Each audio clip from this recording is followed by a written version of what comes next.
아멘. 이제 한 번 맞추고 두 번 맞추면 잘할 수 있어요. 네, 처음부터 잘하는 건 아니고, 네. 아주 잘하셨습니다.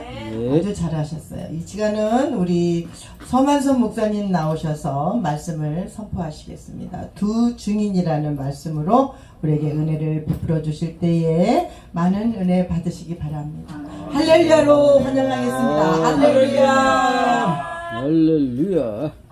참 좋으신 하나님 감사합니다. 우리가 마지막 때를 달려가는 주의 백성으로서 아버지 믿음과 섬김과 인내로서 주님을 사랑하게 하시고 항상 주의 은혜 안에 머무르게 주시옵소서.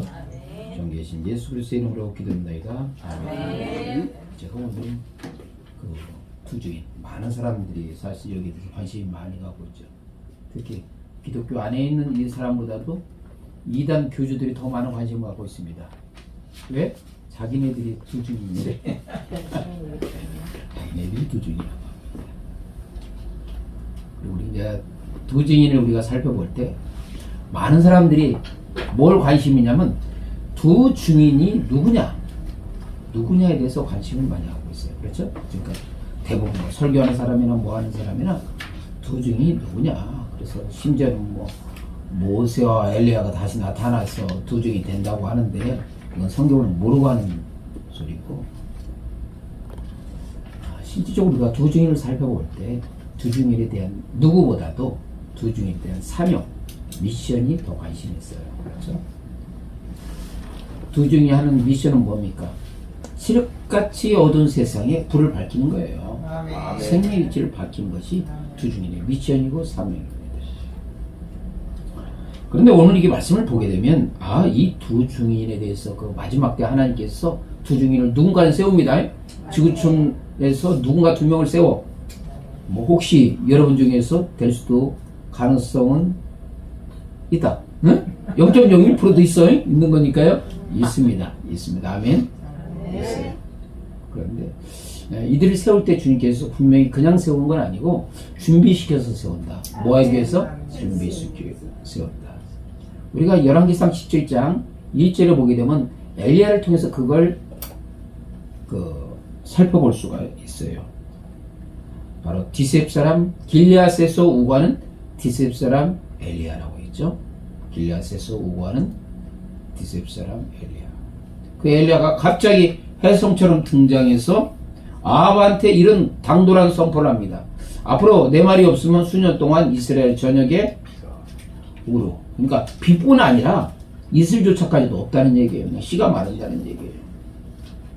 그런데 여러분, 적어도 엘리야가 아방 앞에서 그런 선포를 할 수 있다면 준비 안 되고 선포할 수 있겠어요? 없겠어요? 죽음이야. 그렇죠? 그 당시에 아방은 바알을 섬기는 사람이에요. 왕이에요.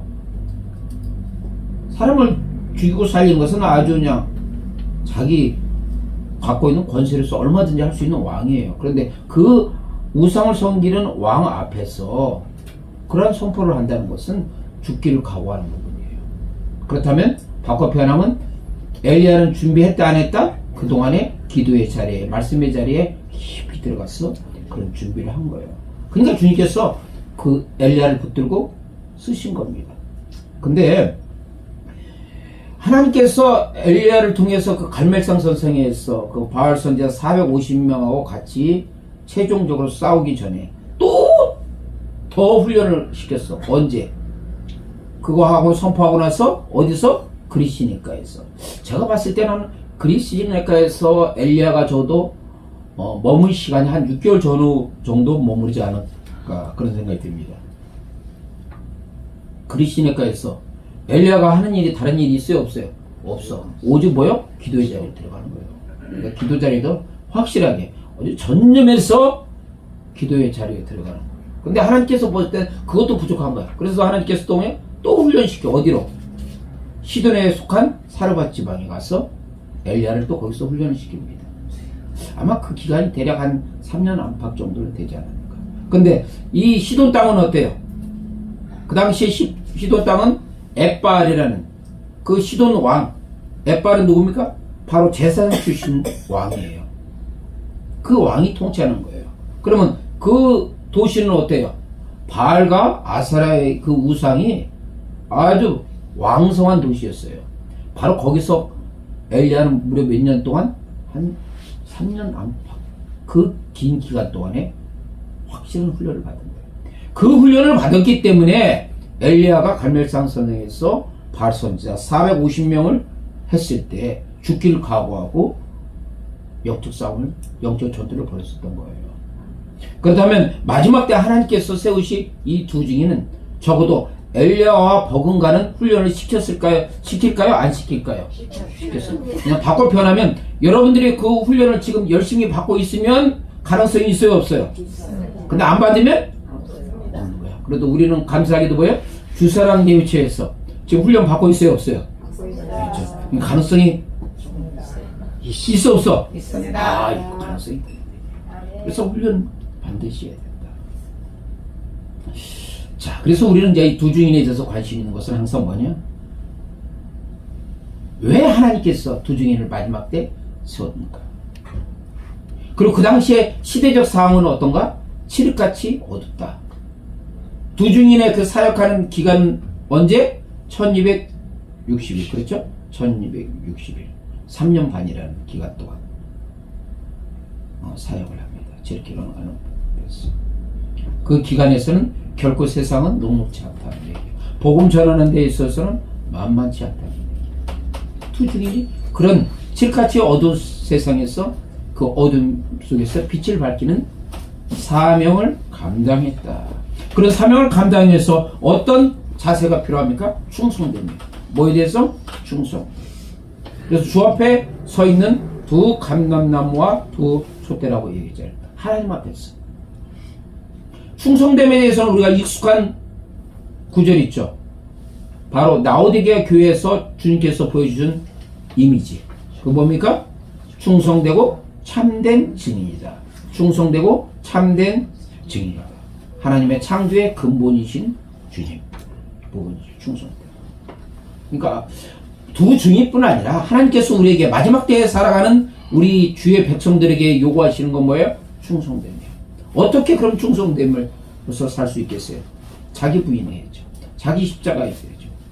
주님을 죽기까지 따라가는 사람. 그게 바로 충성됨. 사도 바울이 그 인생의 여정에서 마지막 때 어떤 고백을 합니까? 내가 선한 싸움을 싸고 내가 달려갈 길을 마치고 믿음을 지켰다. 사도 바울의 일생의 그 사역 가운데서의 선한 싸움과 달려갈 길, 그 다음에 믿음을 지킨 것. 그것을 하기 위해서 어떤 자세? 충성됨이었어. 하나님 나를 세우는 데 있어서 건설해서 그것을. 왜 그런 자세가 필요한 거예요? 생명의 열매를 맺기 위해서요. 오늘날 이 땅에서 주님께서 우리에게 요구하시는 거면 증인의 사명을 감당하라는 얘기예요. 한 영혼 한 영혼, 천하보다 귀한 한 영혼을 바로 변화시키고 생명의 씨앗을 받게끔 하면 그 사명을 우리가 감당해야 된다는 얘기죠. 그래서 이 전에 전도자들이 얘기하죠. 전도하면 전도되고 전도 안 하면 전도 안 된다. 이거 단순한 논리 같은데 정말로 마음에 와닿는 부분이에요. 전도하면 전도되고 전도 안 하면 전도 안 된다. 그래서 우리가 임금각처에서 바쁘더라도 시간을 내서 이렇게 전도하면 분명히 주님께서 열매를 맺게 하십니다. 그런 부분입니다. 두 번째, 우리가 이제 이 마지막 때 이 증인 사역을 하기 위해서는 뭘 받아야 되는가? 초자연적인 권능을 받아야 된다. 여기서 보면 오늘 본문의 말씀에 보니까 어떻게 나와 있습니까? 11장 3절 누가 읽어보셔요. 내가 나의 두 증인에게 권세를 주리니. 뭐를 준다? 권세. 권세를 주신다고 했어요. 바로 권세를 주신다고 했어요. 자, 이 권세는 초자연적인 권세예요. 아멘. 이 권세가 너무나 어마무시하죠. 물이 변해서 피가 되게 하고 하늘을 닫아서 비가 오지 않게 하는. 그리고 그 두 증인을 해하라는 어떤 사람도 해하려 가면 도리어 뭐가 당한다? 죽임을 당한다. 여기서 우리는 뭘 할 수 있어요? 우리가 주님 나라를 위해서 정말로 증인의 사명을 감당하면 주님께서 우리에게 뭘 주시는 거예요? 권세를 주시는 거예요. 예수님께서 그 12 제자에서 선교사역 보낼 때 둘씩 짝지어서 보냈잖아요. 그렇죠? 둘씩 하면서. 그러면서 그냥 보냈습니까? 권능과 권세를 주고 보냈죠. 귀신을 쫓아내는 권세를 주셨죠. 복음을 증거할 수 있는, 담대히 전할 수 있는 능력을 같이 예수님께서 부여하시고 전도자로서 보냈다는 얘기예요. 하나님께서 우리를 바로 전도자로서 증인으로서 해서 한다면, 이 핸드폰이 그렇다고 하잖아요. 하게 되면 우리에게 주님께서 뭘 하십니까? 그런 권세를 주신답니다. 아멘? 그 권세를 통해서 우리가 더욱더 담대히 복음을 증거할 수 있다는 말이죠. 그것을 담대히 전할 수. 그러면서 마지막 때 우리가 증인의 삶은 뭡니까? 언제까지 복음을 전해야 됩니까? 죽기까지. 아멘. 죽기까지 하고 있었어요. 여기에 본문에 나온 그 증인이 결국에 최종적으로 뭡니까? 죽임을 당하죠. 누구한테 죽임을 당합니까? 무적행에서 올라온 짐승을 통해서. 여기는 어마무시한 뜻이 있습니다. 그러나 이 짧은 시간에 저한테 주어진 10분의 시간에 여러분한테 이 얘기는 안 할 겁니다. 무적행에서 올라온 짐승에 의해서 전쟁을 벌였다는 거예요. 그러니까 그냥 어떤 두 명이 싸울 때 단순히 싸움이 아니라 뭐라고 표현하고 있습니까? 전쟁이라고 있어요. 그 거대한 악의 세력 간의 전쟁을 벌였다. 그러고 나서 어떻게 했습니까? 죽임을 당하죠. 근데 그걸로 해서의 끝이 아닙니다. 궁극적으로 하나님께서 그들을 보니까 승리케 하신다. 그들이 3일 반 후에 죽어서 다시 부활하죠. 그리고 어디로 올라갑니까? 어디로? 하늘로 올라가. 어디로 올라가? 하늘로. 구름 타고 올라가는 부분들. 마치 주님께서 부활하시고 그 승천하시는 그것이 그대로 재현이 된다. 이것도 상당히 신학적으로 중요한 의미가 있어요. 쟁점. 많은 사람들이 주님께서 공중제를 마시거나 모든 성도들이 딱 휴거되면 들림받으면 그걸로 그냥 그걸 끝난다고 생각하잖아요. 근데 여기는 뭐예요? 두 중에 다시 들림받아서 올라가잖아요. 그렇죠? 중요한 신학적인 부분에서 쟁점되는 부분들이 있습니다. 이런 것들은 이제 많은 시간에 뭐 하루 이틀 가지고도 안 되고 여러 달 동안 이 부분에 대해서 신학적으로 검토하고 했을 때 이렇게 깊이 있게 들어갈 수가 있습니다. 그러니까 오늘 이 말씀을 통해서 하나님께서 이 시대에도 증인의 사명을 갖고 달려가는 주의 백성들을 찾고 계십니다. 아멘.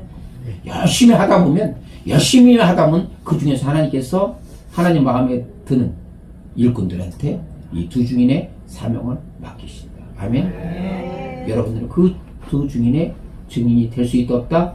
있다. 가능성이 있다는 거예요. 다만 대수는 좀 셉니다. 대수는 세. 보통 준비하면 애지간히 준비해서는 안 돼요. 빡세게 준비해야 됩니다. 그가 누구를 세울지는 몰라요. 그러니까 사람들은 뭐 이 두 증인에 대해서 어떻습니까? 어떤 사람 두 증인은 목회자다고 또 그러다니까 그러면 그러면 평신도는 차별하냐? 한 사람은 목회자고 한 사람은 평신도다 이렇게 얘기하는 사람이 있고 남자만 두 사람 세울 거냐? 남자고 여자 세워야 된다. 그냥 쓸데없는데 너무나 관심이 많아. 그래서 우리가 두 증인에 대해서는 그런 쓸데없는 데 관심하지 말고 누구를 세웠는가 거기에 대해서 관심하지 말고 그 두 증인이 갖고 있는 그 마지막 때의 시대적 사명 그것이 무엇인가. 그래서 그걸 감당할 때 언제까지? 죽기까지 감동해서 충성된 자세로 하는 자를 주님께서 원하신다. 아멘.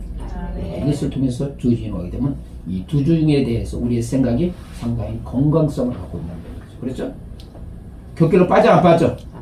계시록에 대해서 쓸데없는 인생이 알지도 못하는 인생들이 격결로 빠져가고 이상하게 해석하는데 그렇게 하면 안 된다는 얘기죠. 하나님께서 우리에게 주신 것은 그런 것은 참된 지혜를 깨닫기를 원하십니다. 참 좋으신 하나님 감사합니다. 마지막 때에 살아가는 주의 백성들 더욱더 믿음으로써 승리하게 하시고 두 증인으로서의 마지막 시대적 사명을 감당하게 하여 주시옵소서. 존귀하신 예수 그리스도의 이름으로 기도합니다. 아멘.